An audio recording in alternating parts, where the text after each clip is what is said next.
হাদিস শরীফের মধ্যে বিশুদ্ধ রিওয়ায়াত এবং বর্ণনা দ্বারা শবে বরাত অর্থাৎ লাইলাতুন নিসফি মিন শাবান এর বর্ণনা পাওয়া যায়। যেমন সিয়াসিত্তা হাদিসের কিতাবের মধ্যে একটি হাদিস গ্রন্থের নাম হচ্ছে ইবনে মাজাহ। ইবনে মাজাহ শরীফের 1390 নম্বর হাদিস, যে হাদিসটি 8 জন বড় বড় সাহাবা থেকে বর্ণিত। তাদের মধ্যে হযরত আবু হুরায়রা রাদিয়াল্লাহু তাআলা আনহু আছেন, হযরত আম্মা জান আয়েশা সিদ্দিকা রাদিয়াল্লাহু তাআলা আনহা আছেন, তাদের মধ্যে হযরত আবু বকর সিদ্দিক রাদিয়াল্লাহু তাআলা আনহু আছেন, তাদের মধ্যে আব্দুল্লাহ বিন ওমর রাদিয়াল্লাহু তাআলা আনহু সহ 8 জন বড় বড় সাহাবী থেকে এই হাদিসটি বর্ণিত। এবং যারা শবে বরাতের অস্তিত্বকে অস্বীকার করে তাদের জানা উচিত আরবের বিখ্যাত মুহাদ্দিস আহলে হাদিস সম্প্রদায়ের একজন বড় মুহাদ্দিস যার নাম হচ্ছে নাসিরউদ্দিন আলবানী সাহেব। সেই নাসিরউদ্দিন আলবানী সাহেব তিনি একটি কিতাব লিখেছেন আস-সিলসিলাতুল আহাদিসুস সাহিহা। এই আস-সিলসিলাতুল আহাদিসুস সাহিহার মধ্যে তিনি শবে বরাত সম্পর্কে 8টি সহিহ হাদিস নিয়ে এসেছেন। 8টি সহিহ হাদিস আনার পরে তিনি বলছেন যে এই সমস্ত সূত্রে যে হাদিসগুলো বর্ণিত হয়েছে সেগুলো অবশ্যই অবশ্যই আমলযোগ্য, এতে কোনো সন্দেহ নাই। হাদিসটি হচ্ছে আল্লাহ রাসূল সাল্লাল্লাহু আলাইহি ওয়াসাল্লাম বলেছেন, ইন্নাল্লাহা লা ইয়াত্তালিউ ফি লাইলাতিন নিসফি মিন শাবান। আল্লাহ তাআলা তিনি শাবান মাসের 15 তারিখের রাতে নাহমাদুহু ওয়া নুসাল্লি আলা রাসূলিহিল কারীম, আম্মা বা'দ। আজকে আলোচনার বিষয় হলো শবে বরাত সম্পর্কে। শবে বরাত এটি একটি ফারসি শব্দ। শব মানে রাত, বরাত মানে মুক্তি, অর্থাৎ শবে বরাত অর্থ হলো মুক্তি রজনী। শবে বরাত সম্পর্কে আমাদের সমাজে 3 শ্রেণীর মানুষ পাওয়া যায়। এক শ্রেণীর মানুষ তারা শবে বরাত সম্পর্কে অনেক বাড়াবাড়ি করে থাকে। আর এক শ্রেণীর মানুষ শবে বরাতকে অস্বীকার করে। আর এক শ্রেণীর মানুষ তারা এই রাতটা ইবাদত, উপাসনা, আরাধনার মধ্যে অতিবাহিত করেন। এই 3 শ্রেণীর মানুষের মধ্যে এক শ্রেণীর মানুষ যারা এই রাতটা ইবাদতের মধ্যে অতিবাহিত করে তাদের জন্যই সুসংবাদ।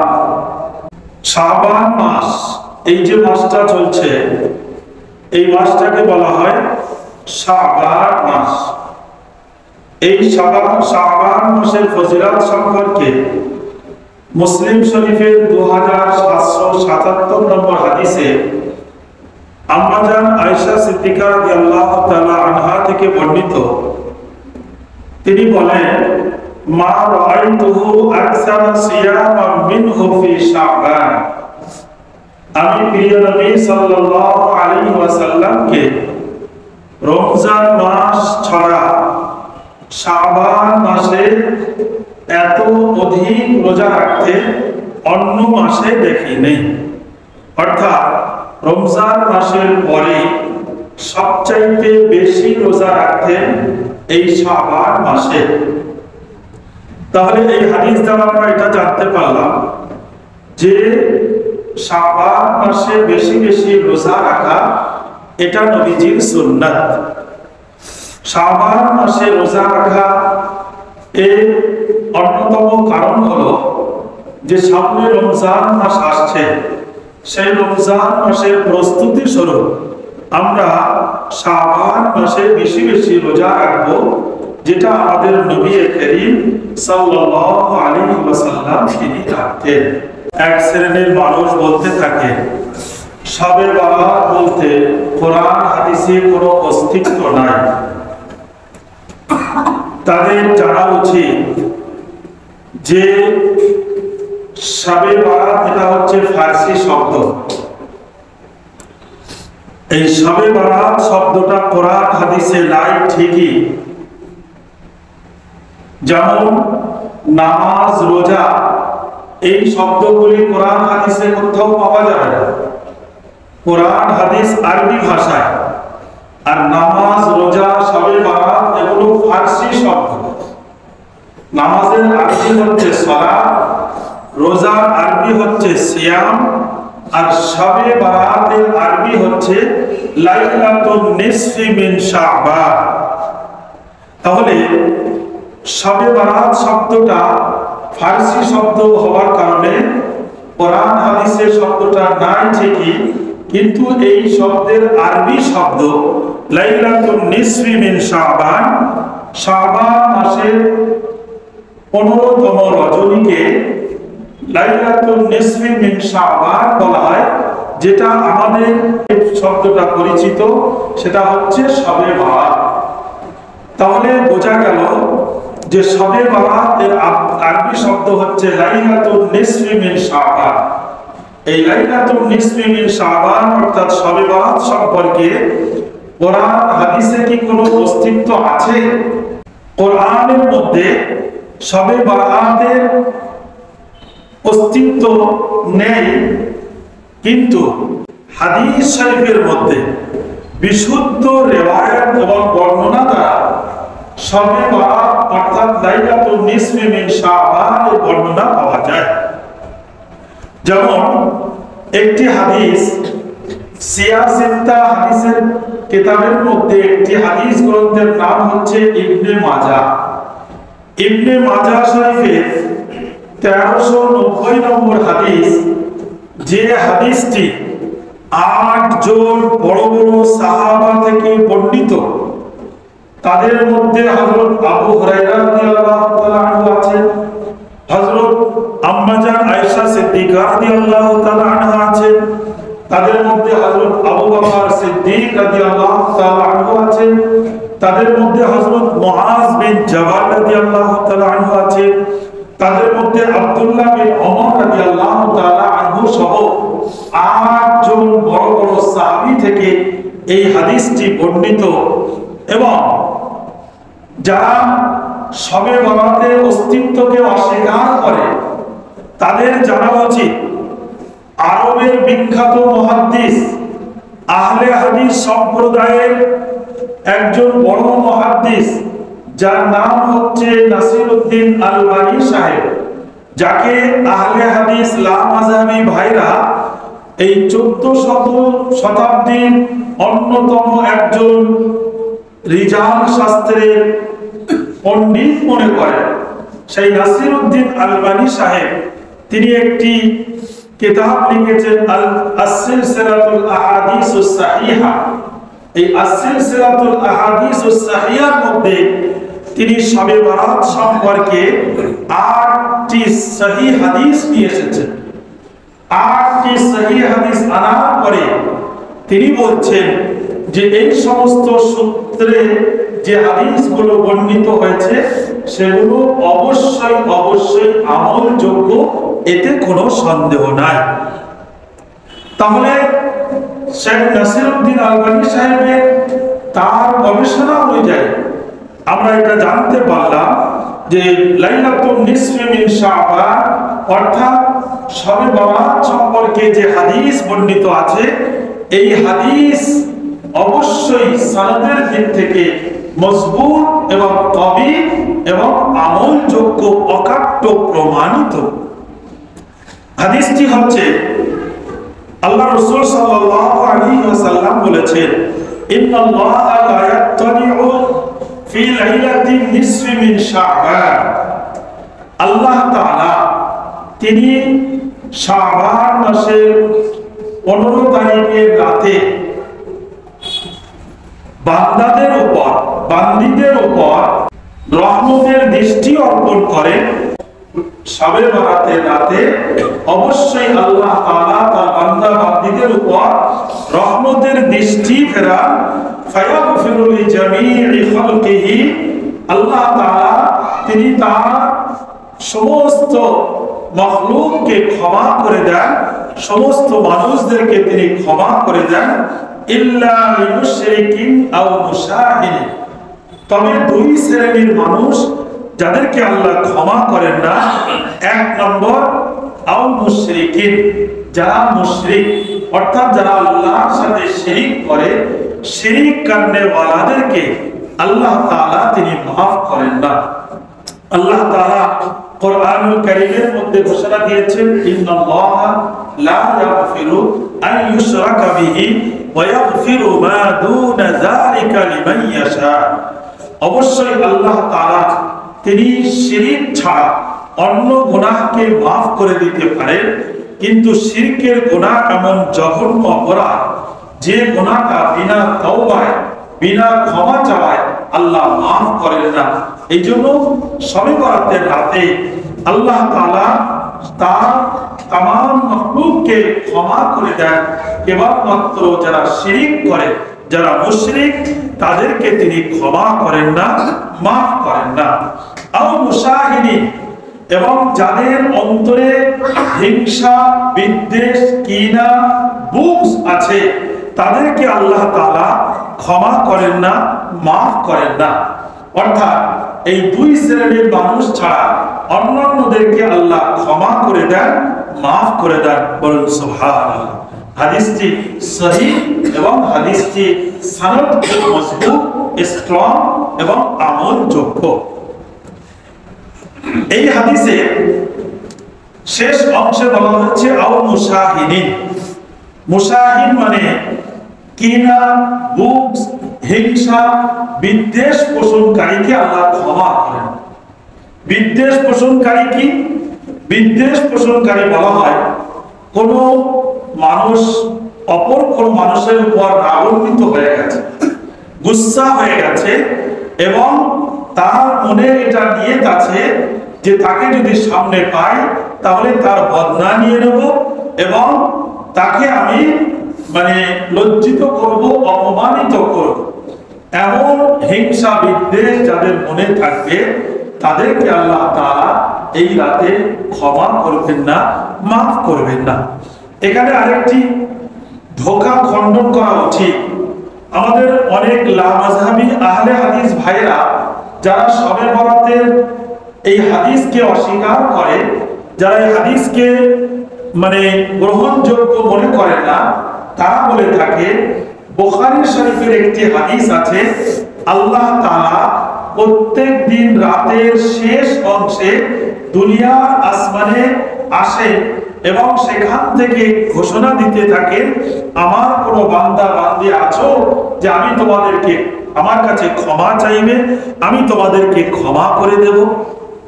তারা বলে যে শবে বরাতের রাতে আল্লাহ তাআলা তার বান্দাদের উপর বিশেষ নজর দেন, এটা তো শবে বরাতের দিনের জন্য বিশেষ খাস নয়, এটা তো প্রত্যেক দিন রাতের শেষ অংশে আল্লাহ তাআলা তিনি প্রথম আসমানে তার রহমত দিয়ে ঘোষণা দিতে থাকেন, কে আছো আমার কাছে ক্ষমা চাইবে, আমি তাকে maaf করে দেব।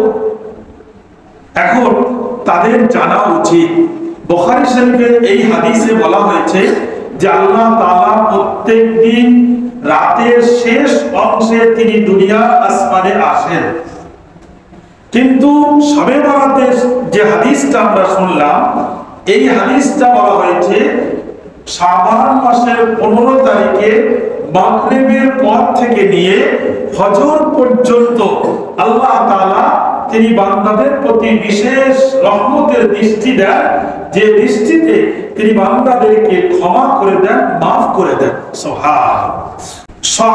ঈমান একটি হাদিসের কিতাব, সেই কিতাবের 3556 নম্বর একটি হাদিস এসেছে, যে হাদিসে কয়েক শ্রেণীর মানুষকে আল্লাহ তাআলা এই শবে বরাতের রাতে ক্ষমা করেন না, বাকি অন্যান্যদেরকে মাফ করে দেন। হাদিসটি হচ্ছে বিশ্বনবী সাল্লাল্লাহু আলাইহি ওয়াসাল্লাম বলেন, আতানি জিবরিল, আমার কাছে হযরত জিবরিল আলাইহিস সালাম আসলেন। ফাকালা ইয়া রাসূলুল্লাহ হাযিহিল লাইলা লাইলাতুন নিসফি মিন শাবান। ইয়া রাসূলুল্লাহ, ইয়া হাবিবাল্লাহ, আজকের রাতটা হচ্ছে লাইলাতুন নিসফি মিন শাবান, শাবান মাসের 15 তারিখের রাত, অর্থাৎ শবে বরাতের রাত। ওয়াল্লাহি, জিবরিল আমিন বললেন, আল্লাহর কসম করে বলি, উতাকাউ মিনান নারি বিআদাদি শুরুরি গনামি কালবি। আল্লাহ তাআলা এই রাতে বান্দা বান্দির গুনাহ খাতাগুলিকে মাফ করেন। বানু কাল গোত্রের যত ছাগল আছে সেই ছাগলের পশম অনুপাতে আল্লাহ তাআলা তার বান্দা বান্দীদেরকে ক্ষমা করে দেন, মাফ করে দেন। লা ইয়ানজুরুল্লাহু ফিহা ইলা মুশরিকিন। তবে আল্লাহ তাআলা এই রাতে যারা মুশরিক, যারা আল্লাহর সাথে শিরিক করেন, তাদেরকে ক্ষমা করেন না। ওয়ালা মুশাহিদিন, যারা অন্তরের মধ্যে হিংসা, বিদ্বেষ, কিনা, বুগজ রাখে, তাদেরকে আল্লাহ তাআলা ক্ষমা করেন না, মাফ করেন না। ওয়ালা ইলা কাতিই রাহমিন, যারা আত্মীয়তার সম্পর্ক ছিন্ন করে, যেমন আব্বা মারা গিয়েছে, আব্বার বোন অর্থাৎ ফুফু জামাই বাবুদের সাথে সম্পর্ক ছিন্ন করে, মা মারা গিয়েছে, নানা বাড়ির সম্পর্ক ছিন্ন করে, বোনের বিয়ে হয়ে গেছে, বোনের সাথে সম্পর্ক ছিন্ন করে, বোনের সম্পদ আত্মসাৎ করে, এমন মানুষদেরকে আল্লাহ তাআলা ক্ষমা করেন না। ওয়ালা ইলা মুসাব্বিরিন, যারা পুরুষরা গাঁটের নিচে, পায়ের গাঁটের নিচে লুঙ্গি বা পায়জামা বা কাপড় পরিধান করে, তাদেরকে আল্লাহ তাআলা ক্ষমা করেন না। ওয়ালা ইলা আকিল লিওয়ালিদাইহি, যারা পিতামাতার সাথে অসৎ ব্যবহার করে, পিতামাতার খিদমত করে না, পিতামাতার সেবা করে না, পিতামাতার দেখভাল করে না, পিতামাতা অসুস্থ হলে চিকিৎসার ব্যবস্থা করে না, বিয়ের পরে স্ত্রীকে নিয়ে অন্য ঘরে চলে যায়, পিতামাতা বাড়িতে কি খাচ্ছে, কি কেমন ভাবে থাকছে, তারা কেমন আছে, এই খবর যে সন্তান নেয় না, তাদেরকে আল্লাহ তাআলা ক্ষমা করেন না, মাফ করেন না। ওয়ালা ইলা মুদমিরি খামরিন, যারা সারা মদ পান করে চুর হয়ে থাকে, তাদেরকে আল্লাহ ক্ষমা করেন। মদ বা এই ধরনের যত নেশা জিনিস আছে, সেই নেশাগ্রস্ত অবস্থায় যারা দিন অতিবাহিত করে, যারা নেশার মধ্যে আসক্ত, তাদেরকে আল্লাহ তাআলা ক্ষমা করেন না। তারপরে ওয়ালা ইলা জানিয়া ওয়ালা ইলা জানি, যারা জিনা ব্যভিচারে লিপ্ত, যারা জিনায় অভ্যস্ত, যারা ব্যভিচার করে, তাদেরকে আল্লাহ তাআলা ক্ষমা করেন না, মাফ করেন না। ওয়ালা ইলা কাতিলি নাফসিন, এবং যারা অন্যায়ভাবে, নাহকভাবে কোনো মানুষকে হত্যা করে, কোনো মানুষকে মেরে ফেলে, তাদেরকে আল্লাহ তাআলা ক্ষমা করেন না, মাফ করেন না। এই জন্য আমাদেরকে এই সমস্ত গুনাহ থেকে দূরে থাকতে হবে, গুনাহ থেকে বিরত থাকার চেষ্টা করতে হবে। আল্লাহ তাআলা সূরাতুন নিসা 93 নম্বর আয়াতে বলছেন, ওয়া ইয়াকতুল মুমিনান মুতাআম্মিদান ফাজাযাউহু জাহান্নামু খালিদান ফিহা। যারা কোনো মানুষকে অন্যায়ভাবে হত্যা করে, অন্যায়ভাবে মার্ডার করে, অন্যায়ভাবে খুন করে, অন্যায়ভাবে মানুষকে মারে, আল্লাহ তাআলা তাদেরকে তাদের শাস্তি স্বরূপ কিয়ামতের দিনে জাহান্নামে নিক্ষেপ করবে, এবং খালিদান ফিহা, তারা অনন্তকাল জাহান্নামের আযাব, জাহান্নামের শাস্তি ভোগ করতে থাকবে। জিনা ব্যভিচার সম্পর্কে 15 পারা সূরা বনী ইসরাঈলের 32 নম্বর আয়াতে আল্লাহ বলছেন, ওয়ালা তাকরাবুজ জিনা ইন্নাহু কানা ফাহিশা। ও বান্দা বান্দি, তোমরা জিনা ব্যভিচার করা তো দূরের কথা, জিনা ব্যভিচারের ধারে কাছেও যাবে না। যে সমস্ত জিনিস মানুষকে জিনার দিকে ধাবিত করে, সেই সমস্ত জিনিস থেকেও তোমরা দূরে থাকবে। ইন্নাহু কানা ফাহিশা, এই জিনা ব্যভিচার শরীয়ত বহির্ভূত কোন নারী পুরুষের মিলন যদি কেউ করে, তাহলে আল্লাহ বলছে এটা জঘন্য পাপ, জঘন্য অপরাধ, এই কাজ থেকে তোমরা বিরত থাকবে। তারপর আল্লাহ তাআলা পিতামাতার সাথে অসৎ ব্যবহার সম্পর্কে 15 পারা সূরা বনী ইসরাঈলে ঘোষণা দিয়েছেন, উফফিউ ওয়ালা তানহারহুমা, আব্বা মায়ের সাথে এমন ব্যবহার করবে না যে ব্যবহারে তারা শব্দ মুখ থেকে বার করে দেয়। আব্বা কষ্ট পাচ্ছে, অসুস্থ, মা বিছানায় শুয়ে আছে অসুস্থ, ছেলেকে বলছে বাবা আমার একটু ওষুধ এনে দাও, ছেলে বলছে মা আব্বা আমার এখন চাকরিতে যাওয়ার সময় হয়ে গেছে, আমার এখন ডিউটি বার হওয়ার সময় হয়ে গেছে, আমার এখন ওষুধ আনার সময় নেই। বা ছেলের কথা শুনে আব্বা মায়ের মুখ থেকে শব্দ বার হলো, এই শব্দটাই সন্তানের জন্য বদদুয়া। এই বদদুয়ার এত পাওয়ার আছে, এত শক্তি আছে, আল্লাহ তাআলা মানে মাঝখানে কোনো পর্দা থাকবে না। বাপ মায়ের মুখ থেকে এই শব্দটা ডাইরেক্ট আল্লাহ তাআলার আরশে আজিম পর্যন্ত পৌঁছে যায়। সেই সন্তান কোনোদিন দুনিয়ায় সফল হতে পারবে না যে সন্তানের জন্য তার বাপ মা বদদুয়া করে, যা সন্তানের জন্য মুখ থেকে শব্দ বার করে।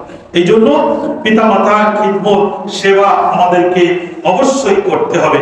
তারপর আবু দাউদ শরীফের হাদিস 4049 নম্বর হাদিসে নবীজি বলেছেন, মা কানা আসফালা মিনাল কা'বাইনি ফাহুয়া ফিন-নার, যে সমস্ত পুরুষরা পায়ের গাঁটের নিচে কাপড় পরে, পায়ের গাঁটের নিচে যারা কাপড় পরে তাদের ওই অংশটা জাহান্নামের মধ্যে নিক্ষিপ্ত হবে, জাহান্নামে যাবে। এই জন্য পুরুষদের মানে ভাগ্যের কত পরিহার, আমাদের সমাজ কত পরিবর্তন হয়ে গেছে। এখন অনেক বেহায়া নারীরা দেখা যাচ্ছে তারা পায়ের গাঁটের উপরে কাপড় পরছে, তাদেরকে পা ঢাকতে বলা হচ্ছে, তারা পা খুলে বেড়াচ্ছে, যাদেরকে খুলে রাখতে বলা হচ্ছে তারা মাটির সাথে ঘষে ঘষে প্যান্ট বা লুঙ্গি পরে বেড়াচ্ছে। এটা ভাগ্যের পরিহার। এই বিষয়গুলো আমাদেরকে খেয়াল রাখতে হবে, এগুলো আমরা ইনশাআল্লাহ সতর্ক থাকবো।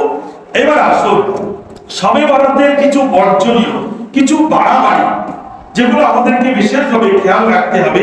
শবে বরাত উপলক্ষ করে বাজি ফাটানো, বাজি বিক্রি করা, বোমবাজি বিক্রি করা, মোমবাতি বিক্রি করা, এটা আমরা অনেকবার পূর্বে বলেছি। অনেক ভাই তারা শবে বরাত উপলক্ষ করে বাজি বোম ফাটাকা তারা বিক্রি করতে থাকে। আমরা বলতে চাই ভাই, এই বাজি ফটাকা বিক্রি করা যে পয়সাটা তোমার ইনকাম হবে, এটা তো হারাম, এটা তো নাজায়েজ পয়সা। এই পয়সা তুমি তোমার স্ত্রী, তোমার সন্তান, তোমার আব্বা মাকে খাওয়াবে, তুমি খাবে, তোমাদের শরীরে হারাম রক্ত জন্মাবে। তাহলে সামান্য এই পয়সায় তুমি তোমার হালাল উপার্জনের মধ্যে মিশিয়ে দিয়ে কেন তুমি এটাকে গুনাহগার হতে চাই? এই জন্য যারা বিক্রি করছে তাদের কাছে আবেদন, এই বাজি ফটাকা আপনারা দয়া করে বিক্রি করবেন না। এই ছাড়া আপনারা কোনো হালাল জিনিস বিক্রি করুন, আপনারা কোনো মানে বৈধ জিনিস বিক্রি করুন, তাদের সামান্য লাভ হলে আল্লাহ তাকে বরকত দেবে এবং সেটা হালাল হবে। এই জন্য আমরা বাজি ফটাকা বিক্রি করব না, আমাদের সন্তানদের বাজি ফটাকা কিনেও দেব না এবং তাদের কাছে পয়সাও দেব না। বাজি ফটাকায় অনেক বাচ্চার চোখ নষ্ট হয়ে যায়, অনেক ক্ষতি হয়ে যায়। এই জন্য এই সমস্ত দুর্ঘটনা এড়িয়ে আমরা বাজি ফটাকা থেকে দূরে থাকবো। আর হিন্দু ভাইরা মনে করবে যে আমাদের কালী পুজো আর মুসলমানদের ওই শবে বরাত একই জিনিস। কালী পুজো যখন আমরা বাজি ফটাকা ফাটাই, আর শবে বরাত মুসলমানদের ওই বাজি ফাটানোর একটা উৎসব না। এটা বাজি ফাটানোর উৎসব নয়, এটা রাত জেগে ইবাদত করার একটা রাত, এই রাতে গোনা মাফ চাওয়ার একটা রাত। এই জন্য এর থেকে আমরা দূরে থাকবো। আর একটা জিনিস, হালুয়া রুটি তৈরি করা আমাদের একটা মানে প্রথা আছে, শবে বরাতে হালুয়া রুটি করতে হবে। আমি ঠান্ডা মাথায় আমি এটা বলতে চাই যে এই রাতটা জেগে ইবাদত করার রাত, হাদিস দ্বারা প্রমাণিত। এখন যদি হালুয়া রুটি করা হয় সেটা তো সঙ্গে সঙ্গে হয়ে যায় না। সকাল থেকে নিয়ে বাড়ির মা বোনেরা তারা হালুয়া রুটি, পেশাই করা রুটি তৈরি করা, খামির করা, সকাল থেকে সারাদিন তারা মেহনত করলো হালুয়া রুটির পিছনে। আর সন্ধ্যার পরে তাদের শরীর ক্লান্ত হয়ে যাবে অটোমেটিক, সারাদিন পরিশ্রম করার পরে সন্ধ্যাবেলা যখন ক্লান্ত হয়ে যাবে, ঘুম এসে যাবে, রাতের বেলা ইবাদত করার ইচ্ছা থাকলেও তার ইবাদত করা সম্ভব করা হবে না। এই জন্য হালুয়া রুটি খাওয়া তো জায়েজ আছে, কিন্তু সবে বরাতেই খেতে হবে, সবে বরাতেই করতে হবে, এটা বেদাত রাসূল। অনেক মহিলারা বলে থাকে সবে বরাতে হালুয়া রুটি করলে নাকি কিয়ামতের দিনে আরশের ছায়া পাওয়া যাবে। সকলে বলুন নাউযুবিল্লাহ। হাদিসে দূর দূরান্ত এর কোনো সম্পর্ক নেই। এই জন্য এই জিনিসটা আমরা একদিন আগে পরে করব, দুদিন পরে করব, এই দিনে আমরা এটা অর্জন করার চেষ্টা করব। তারপরে কবরস্থানে আগরবাতি লাগানো, মোমবাতি লাগানো, বাড়িতে মোমবাতি দিয়ে সাজানো, এগুলো নিষেধ আছে। এবং অনেকেই মনে করে সবে বরাতের দিনে তাদের মরহুম যারা মারা গিয়েছে, আব্বা মা, দাদা দাদি, নানা নানি, তাদের আত্মা, তাদের রূহগুলো তাদের বাড়িতে আসে, এই বিশ্বাস করাটাও ঠিক না।